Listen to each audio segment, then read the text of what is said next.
پیارے اسلام بھائیو، قرآن مجید کا 25واں پارہ سورہ دخان، اللہ رب العزت نے ارشاد فرمایا حامیم، یہ حروف مقطعات ہیں، ان کا مطلب اللہ بہتر جانتا ہے یا اس کے رسول صلی اللہ علیہ وسلم بہتر جانتے ہیں۔ والکتاب المبین، اور قسم ہے کتاب مبین کی۔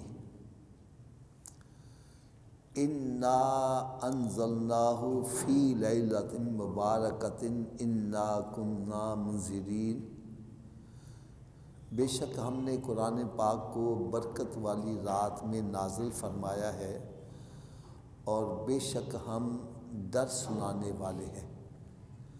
فیہا یفرق کل امر حکیم، اس برکت والی رات میں تمام حکمت والے کاموں کا فیصلہ کر دیا جاتا ہے۔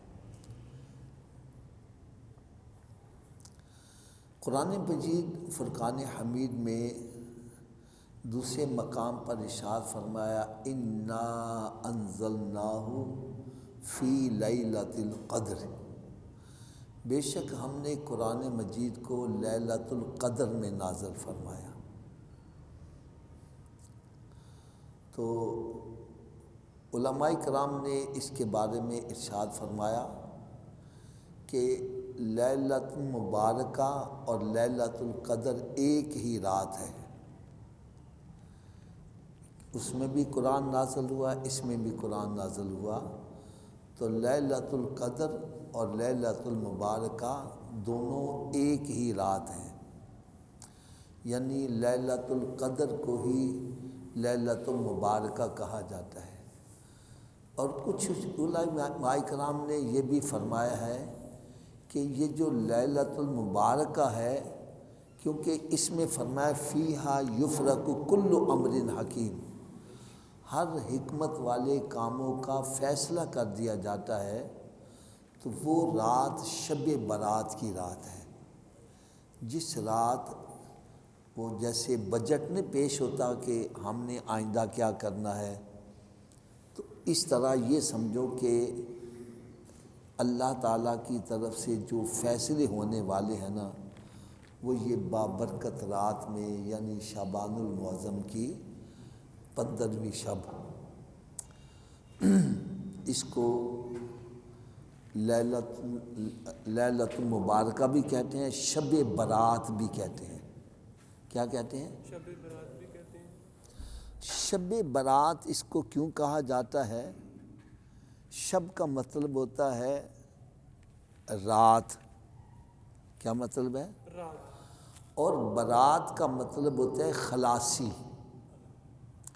یہ جو کہتے ہیں نا برات آ رہی ہے، برات جا رہی ہے، یہ اس کو برات اس لیے کہتے ہیں کہ ماں باپ کے سر پر جو بچی کا بوجھ تھا نا، وہ بوجھ اتارا جا رہا ہے۔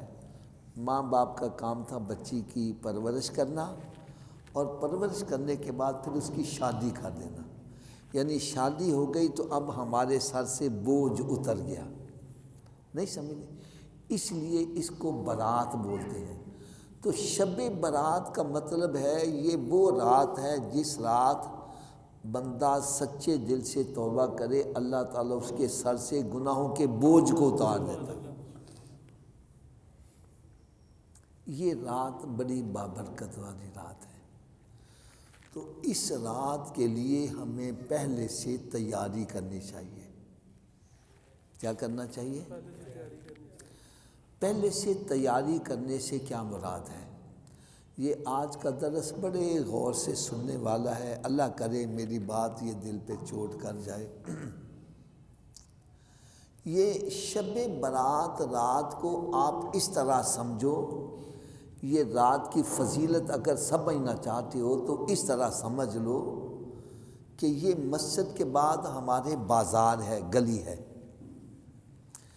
ایک فقیر صدا لگاتا جاتا ہے، کوئی ہے جو مجھے کھانا کھلا دے، کوئی ہے ایسا سخی جو مجھے کپڑے پہنا دے، کوئی ہے ایسا سخی جو میری حاجت پوری کر دے۔ اب سخی کی مرضی ہے اس کو دے یا نہ دے، ایسا ہی ہے نا، سخی کی مرضی ہے اس کو دے یا نہ دے، اور اگر سخی ہی آ کر آواز لگائے ہے کوئی مانگنے والا تو فقیروں کی موج نہیں ہو جائے گی۔ بس یہ سمجھو کہ شب برات کی رات وہ رات ہے جس رات اللہ تعالیٰ کی رحمت کی طرف سے خود صدائیں آتی ہیں، ہے کوئی مانگنے والا، ہے کوئی بندہ پریشان حال، ہے کوئی بندہ بیمار، ہے کوئی تنگ دست، مجھ سے دعا مانگے میں اس کی حاجتیں پوری کر دوں۔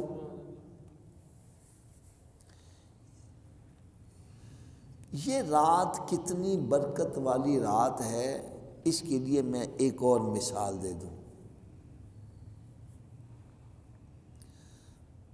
بارش جو ہے نا، بارش یہ بھی دو قسم کی ہوتی ہے، ایک ہوتی ہے خالی کن من بوندا باندی۔ جب بوندا باندی ہوتی ہے نا، ادھر والی گلی تارو ہو گئی، ادھر والی خشک رہ گئی، ایسے ہی ہے نا۔ اور ایک کہتی ہے موسلا دھار بارش، جب موسلا دھار بارش ہو تو ہر طرف پانی پانی ہو جاتا ہے، پانی پانی ہو جاتا ہے، جدھر دیکھو پانی، جدھر دیکھو پانی۔ اور جب موسلا دھار بارش ہو تو ہر طرف پانی پانی ہوتا ہے، ایسے وقت میں بھی کوئی جگہ خشک رہ جائے، اس کی محرومی کا عالم کیا ہوگا۔ جب ہر طرف بارش ہی بارش، پانی پانی ہے، ایسے وقت میں بھی کوئی ٹبہ خشک رہ جائے، اس پر بارش نہ برسے، اس کی محرومی کا عالم کیا ہوگا۔ بس یہ سمجھو کہ شب برات کی رات اللہ تعالیٰ کی رحمت موسلا دھار بارش سے بھی زیادہ تیز برسے گی، اتنی تیز برسے گی، اس کی رحمت اتنی عام ہوگی، اتنی عام ہوگی کہ ایک بکری کے بدن پر کتنے بال ہیں گنے جا سکتے ہیں۔ عرب میں ایک قبیلہ تھا بنی کلب، اس کے پاس سب سے زیادہ بکریاں، یعنی یوں سمجھو 40-50 ہزار بکریاں۔ حدیث پاک میں آتا ہے کہ شب برات کی رات اللہ رب العزت کی بخشش اتنی عام ہوگی کہ بنی کلب کی بکریوں کے بدن پر جتنے بال ہیں ان بالوں کی تعداد کے برابر رب تعالیٰ گناہ گاروں کی بخشش فرما دے۔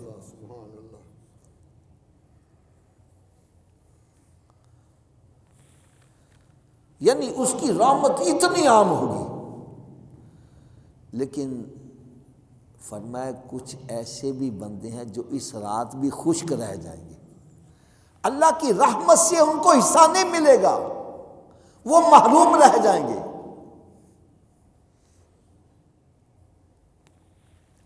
تو میں نے آج یہ موضوع اس لیے رکھا ہے کہ ہمیں یہ بتلایا جاتا ہے شب برات کی رات، تو میں پہلے بتلا رہا ہوں بھائی آپ میں سے کسی کا نام اگر اس لسٹ میں آتا ہے تو اپنا نام اس لسٹ سے خارج کروا لو۔ جب اللہ تعالیٰ کی رحمت اتنی عام ہو رہی ہے اور ایسے یعنی برکت والی رات میں بھی کوئی بندہ خشک رہ جائے، اس کو اللہ تعالیٰ کی رحمت سے حصہ نہ ملے، اس کی بخشش نہ کی جائے، تو وہ تو بہت ہی بڑا محروم بندہ ہوگا۔ اور وہ بندے ہیں کون کون سے، ان کے بارے میں میں تعارف کرواؤں گا۔ تو اگر کسی کا نام اس لسٹ میں آتا ہے تو اس رات کے آنے سے پہلے اپنا نام اس لسٹ سے خارج کروا لے۔ وہ کون کون سے بندے ہیں؟ نمبر 1 جادوگر۔ کیا میں نے کہا جی؟ اونچی بولو۔ یہ کالے پیلے کروانے والے، یقین جانو صاحب میں اتنا حیران ہوتا ہوں، کھانے کے لیے پیسے نہیں ہیں، جادوگروں کو دینے کے لیے پیسے۔ کوئی ہندوؤں کے پاس جا رہا ہے، کوئی سکھوں کے پاس جا رہا ہے۔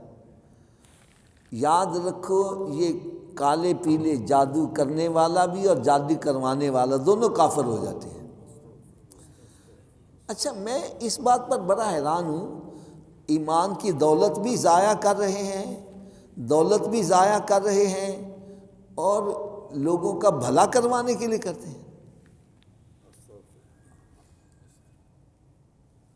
خدا کے بندو، حدیث قدسی ہے، حدیث قدسی اس کو کہتے ہیں جو کلام خدا ہو اور زبان مصطفیٰ سے ادا ہو رہا ہو۔ فرمایا یہ ساری مخلوق میرا کنبہ ہے، اور مجھے وہ بندہ بڑا اچھا لگتا ہے جو میرے کنبے کی بھلائی چاہنے والا ہے۔ ارے کرو مہربانی تم اہل زمین پر، خدا مہرباں ہوگا عرش بری پر۔ اگر کوئی مخلوق کا بھلا کرے گا اللہ تعالیٰ اس کا بھلا کرنا، کر پلاتے ہو پلا انت پلے دا پلا۔ کسی کا بھلا کرو گے اللہ تعالیٰ اس کے بدلے تیرا بھلا کر دے گا۔ ہم لوگوں کا برا کر کے اور پھر چاہتے ہیں میرا بھلا ہو جائے، یہ کیسے ہو جائے گا؟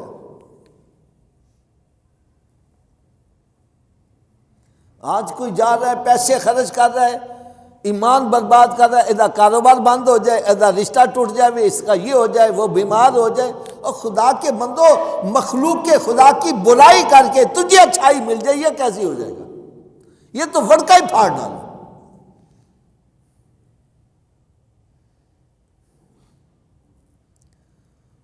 اور میں آپ کو بالکل یہ ایک چیلنج کرنے لگا ہوں، ایسے کالے پیلے کرنے والے کبھی ان کو دیکھو، کیا یہ سکون سے ہوتے ہیں؟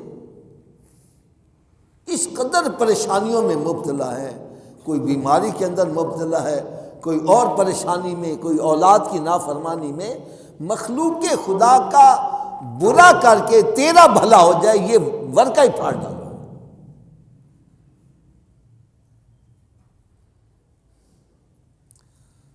اگر کوئی ایسے کام میں ملوث ہے، جادو ٹونے کرنے والا یا کروانے والا، ایسے بندے کو اس رات کے آنے سے پہلے سچی توبہ کر لینے سے، توبہ کا دروازہ کھلا ہوا ہے، سچی توبہ کرے، توبہ بھی ایسی کرے کہ دوبارہ پلٹ کر اس پر طرف نہ جائے۔ یہ نہیں چلو شب برات دی رات آ رہی ہے توبہ کر لینے اور اس تو بعد پھر چھرا تیز کر لوں گے، یہ توبہ نہیں، یہ مذاق ہے۔ دوسرا بندہ کون ہے؟ فرمایا جو شراب کا عادی ہے، نشے کا عادی ہے۔ یہ نشہ وہ چاہے شراب سے ہو جائے، چاہے پاؤڈر سے ہو جائے، چاہے شیشہ پینے سے ہو جائے، چاہے کوکین پینے سے ہو جائے، کسی بھی، یہ سب شراب کے زمرے میں آتے ہیں۔ اور سرکار دو عالم نور مجسم صلی اللہ تعالیٰ علیہ وسلم نے ارشاد فرمایا کہ دوزخ کے اندر جب قیامت کے روز دوزخیوں کو ڈال دیا جائے گا تو دوزخی اس میں جل رہے ہوں گے، اتنے میں ایک بندہ اور دوزخ میں ڈالا جائے گا اور اس کے منہ سے اس قدر بدبو آ رہی ہوگی کہ دوزخی چلا اٹھیں گے، یا اللہ یہ کون بدبخت آ گیا ہے جس کے منہ سے ایسی بدبو نکل رہی ہے کہ ہمارا پچھلا عذاب ہمیں بھول گیا ہے۔ بتلایا جائے گا یہ وہ سرکار صلی اللہ علیہ وسلم کا امتی ہے جو نشہ کرتا تھا۔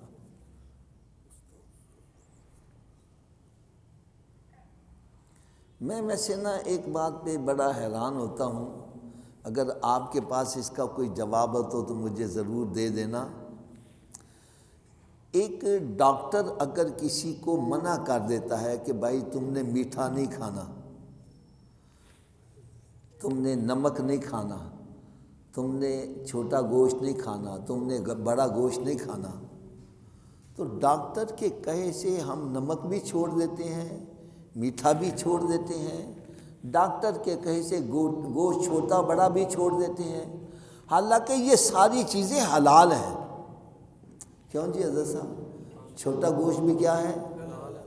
بڑا گوشت، نمک، میٹھا، یار ڈاکٹر کے کہے سے تو حلال چھوڑا ہے، نبی کے کہے سے حرام نہیں چھوڑا یار۔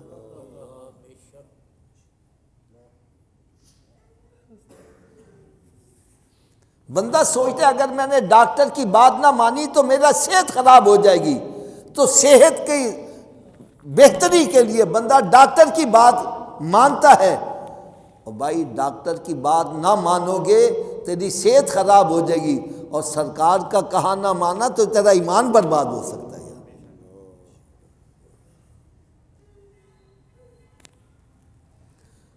یاد رکھو اگر ڈاکٹر کسی کو منع کر دیتا ہے تو نے میٹھا نہیں کھانا، تو ہم یہ سمجھتے ہیں ڈاکٹر میرا خیر خواہ ہے، یہ جو مجھے منع کر رہا ہے میری بھلائی کے لیے کر رہا ہے، تو یار میرے آقا سے بڑا خیر خواہ کون ہو سکتا ہے؟ جب سرکار نے تجھے منع کر دیا نشہ نہیں کرنا تو یہ سمجھو اس میں بہتری ہے ہماری۔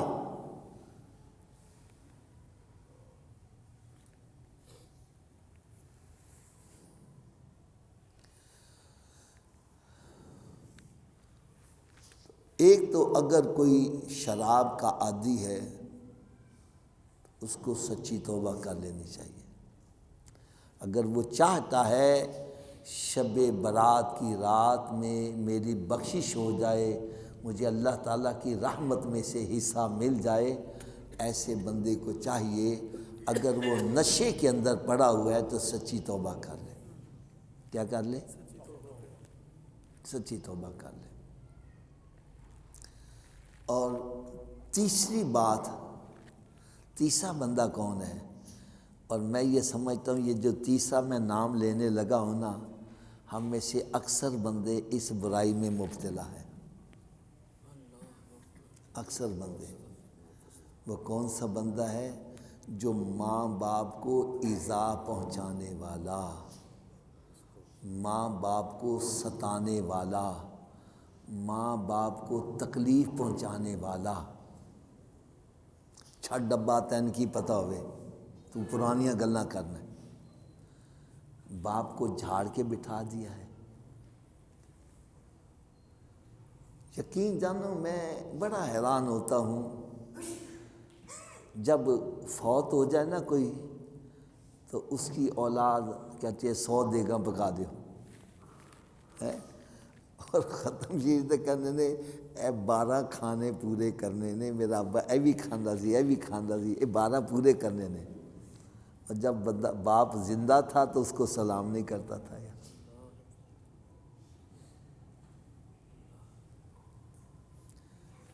باپ مر جائے تو اس کی قبر کے اوپر جا کے پھول چڑھا رہا ہے، اور جب باپ زندہ تھا اس کو سلام کرنا پسند نہیں کرتا تھا۔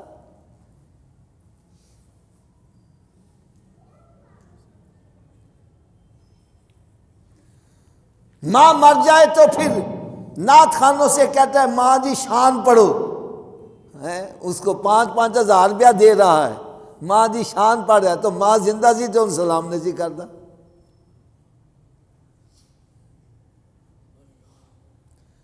یقین جانو میں آپ کو دل کا ایک درد سنانے لگا ہوں۔ ایک باپ ہے، ایک باپ ہے، 10 اس کے بچے ہیں، اکیلا باپ 10 کی پرورش کر رہا ہے، اور 10 مل کے ایک ابے کی پرورش نہیں کر رہے۔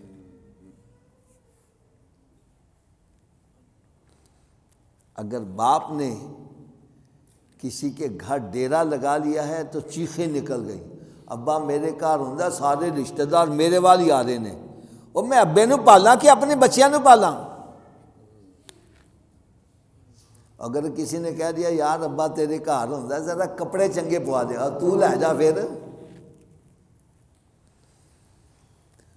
ہائے ہائے ہائے ہائے۔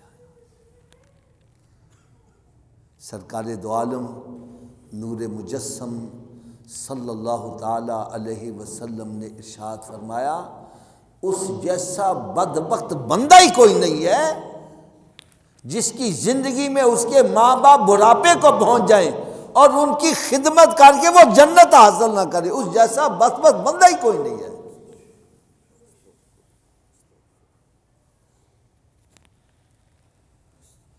میں اس کے لیے ایک چھوٹی سی مثال دیتا ہوں۔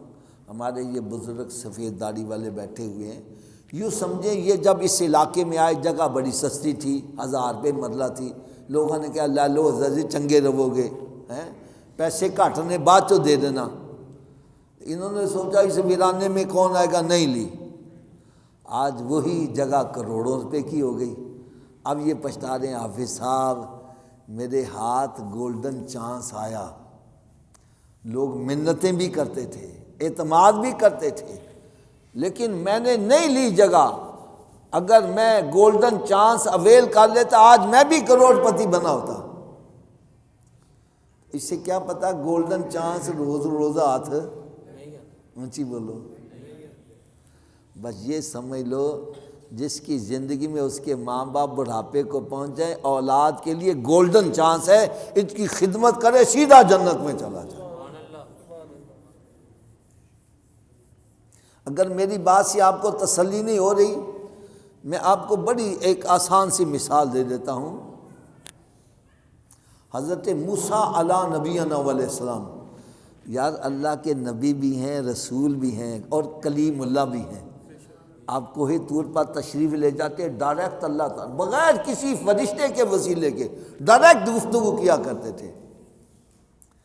ایک مرتبہ عرض کرتے ہیں یا اللہ مجھے یہ تو بتلا جنت میں میرا پڑوسی کون ہوگا۔ آپ کا یہ ذہن تھا کہ میں اللہ کا نبی بھی ہوں، رسول بھی ہوں اور کلیم اللہ بھی ہوں، تو جنت میں پڑوسی تو میرا کوئی بڑا متقی پرہیزگار ہوگا۔ رب تعالیٰ نے ارشاد فرمایا فلاں بازار میں ایک قصاب ہے، کسائی، وہ جنت میں تیرا پڑوسی ہوگا۔ بڑا رشک آیا کہ یار وہ پتہ نہیں کتنا متقی پرہیزگار ہوگا، جا کے دیکھنا چاہیے وہ کیا کام کرتا ہے۔ صبح صبح اس کی دکان پہ جا کے بیٹھ کے سارا دن بیٹھے رہے، کوئی چنگا کام نہیں کیا۔ حیران ہو کے یہ جنت میں میرا پڑوسی ہوگا۔ پھر چھٹی کر کے جب گھر جا رہا ہے فرمایا چلو دیکھو شاید رستے میں کوئی اچھا کام کرے، رستے میں بھی کوئی اچھا کام نہ کیا۔ پھر جب گھر میں داخل ہوا تو آپ بھی اس کے ساتھ داخل ہو گئے، دیکھا اس کے ماں باپ بوڑھے ہیں اور معذور ہیں۔ اس نے جا کر ماں باپ کی خدمت کی، ان کے منہ ہاتھ دھلائے اور پھر ان کے لیے کھانا پکایا۔ ماں روٹی چبا نہیں سکتی تھی، اس نے کھانا پکا کے خود منہ میں لقمہ نرم کیا اور پھر ماں کے منہ میں ڈالا۔ جیسے وہ لقمہ ماں کے حلق سے نیچے اترا، ماں کہتی ہے بیٹا جا اللہ تعالیٰ تجھے جنت میں موسیٰ علیہ السلام کا پڑوسی بنا دے۔ سمجھ گئے اس کے پلے ککھ بھی نہیں ہے، یہ ماں کی دعا ہے جو اللہ کے نبی کا جنت میں پڑوس عطا کروا رہی ہے۔ یاد رکھو حدیث پاک میں آتا ہے ماں باپ ہی تمہارے لیے جنت ہے، ماں باپ ہی تمہارے لیے جہنم ہے۔ یہ راضی ہوگے تو رب راضی، رب راضی تو جنت ہے، اور یہ ناراض ہوگے تو رب ناراض، رب ناراض تو جہنم ہے۔ حدیث پاک میں آتا ہے ماں باپ کی دعا اولاد کے حق میں رد نہیں کی جاتی، قبول کر لی جاتی ہے۔ ویسے میں ایک بات کہوں، ناراض تو نہیں ہوں گے؟ ہر بندہ اپنے گریبان میں جھانک کر دیکھے، میں اپنے ماں باپ سے دعائیں لیتا ہوں کہ بد دعائیں لے رہا ہوں؟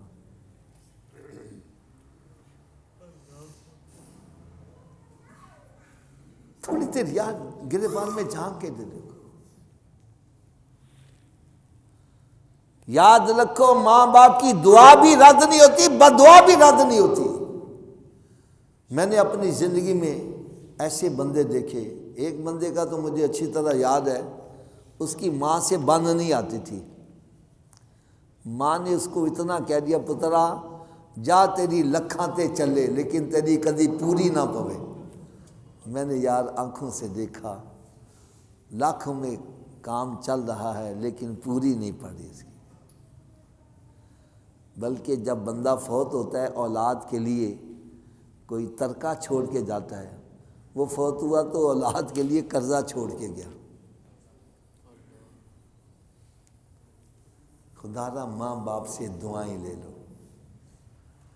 اور اس سے اور آگے میں کیا بات کہوں کہ شب برات کی رات جس میں اللہ تعالیٰ کی رحمت عام ہوتی ہے، اس رات ماں باپ کے نافرمان کی توبہ قبول نہیں ہوتی۔ ماں باپ کو ایذا پہنچانے کی توبہ قبول نہیں ہوگی۔ تو میری آپ سب سے ایک مدنی التجا ہے،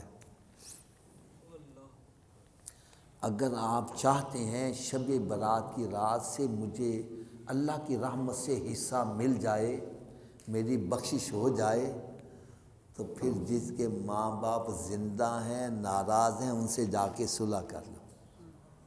کیا کر لو؟ اونچی بولو ذرا۔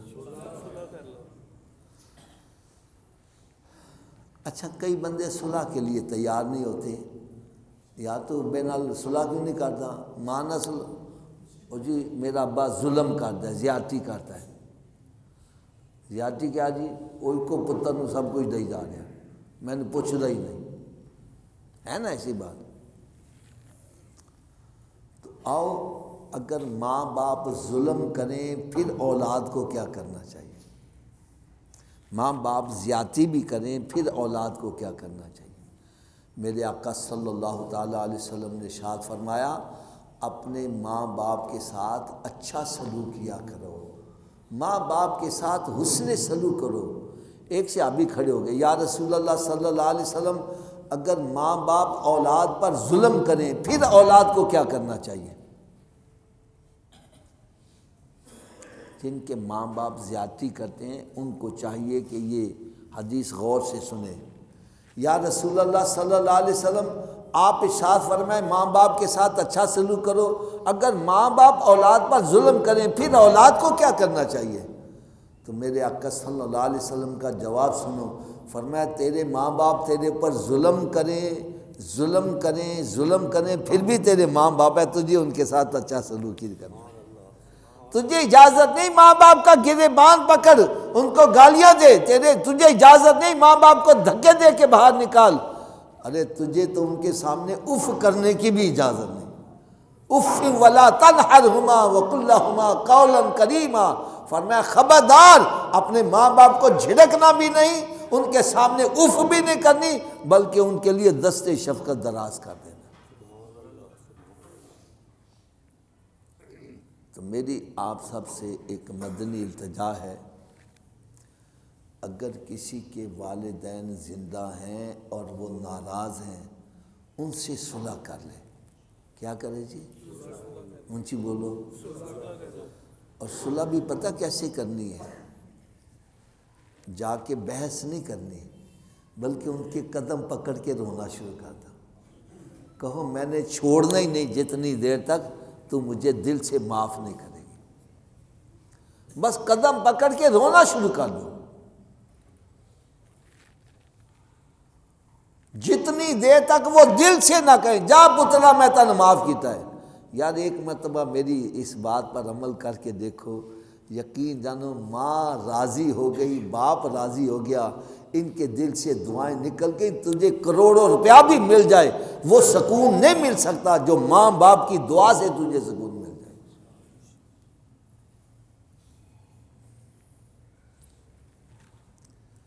اور ایک اور بندہ جو قطع رحمی کرنے والا، کیا قطع رحمی کیا ہے؟ یہ تو میرا خیال ہے ہم میں سے شاید ہی کوئی بندہ ہو جو اس میں ملوث نہیں ہے۔ قطع رحمی کا مطلب ہے خونی رشتوں کو ملانا، یہ صلہ رحمی ہے، اور خونی رشتوں کو توڑنا اس کو قطع رحمی بولتے۔ جو قطع رحمی کرنے والا، خونی رشتوں کو توڑنے والا، اس رات بھی اللہ کی رحمت سے محروم رہے گا۔ قطع رحمی سے کیا مراد ہے؟ میں آپ کو ایک چھوٹی سی بات دیتا ہوں۔ کسی کی ماں سے ناراض ہے، کسی کا باپ ناراض ہے، کسی کی بہن ناراض ہے، کسی کا بھائی ناراض ہے، کئی سال گزر گئے، بول کلام ہی نہیں ہے،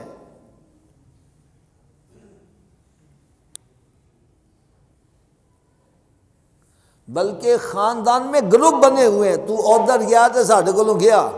او اللہ کے بندو، ہم مسلمان ہیں، اسلام تو سلامتی سکھا رہا ہے اور تو گروپ بازی بنا رہا ہے۔ یار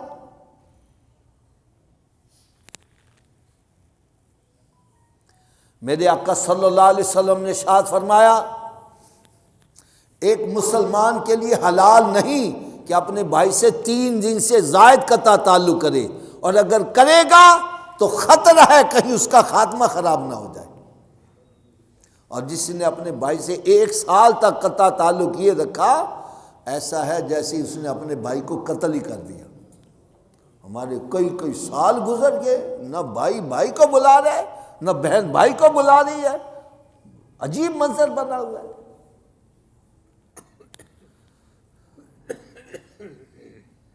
تو بھائی اگر چاہتے ہو اس رات سے فائدہ اٹھا لیں تو پھر اپنے رشتہ دار جو ناراض ہیں ان سے صلح کر لو یار۔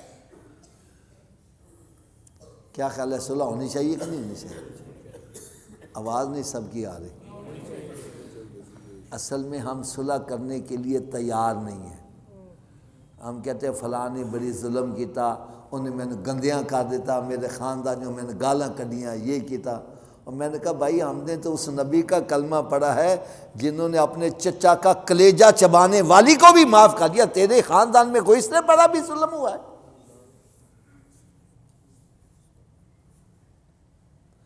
میرے آقا صلی اللہ علیہ وسلم نے ارشاد فرمایا جو صلح میں پہل کرے گا جنت میں بھی پہلے جائے گا۔ یار فرمایا آج اگر تو کسی کے گناہوں کو سامنے رکھ کر اس کو معاف کر دیتا ہے، آج تو کسی کے عیبوں پر پردہ ڈالے گا، قیامت کو میں تیرے عیبوں پر پردہ ڈالوں گا۔ تو میرے بندے کو معاف کر دے، قیامت کو میں تجھے معاف کر دوں گا۔ تو بھائی اگر کوئی قطع رحمی ہے تو اس کو بھی صلح کر لو۔ اور ایک بندہ ہے دیوس، دیوس جو اللہ تعالیٰ کی رحمت سے محروم رہے گا۔ دیوس کون ہوتا ہے؟ جس کی بیٹیاں بدکاری کرتی ہیں یا ان کی کمائی کھاتا ہے، عورتیں اس کی بچیاں بے حیائی کے کام کرتی ہیں، اس کے من پر ذرا سا وہ احساس تک نہیں ہوتا، ایسا بندہ وہ بھی اللہ کی رحمت سے محروم رہے گا۔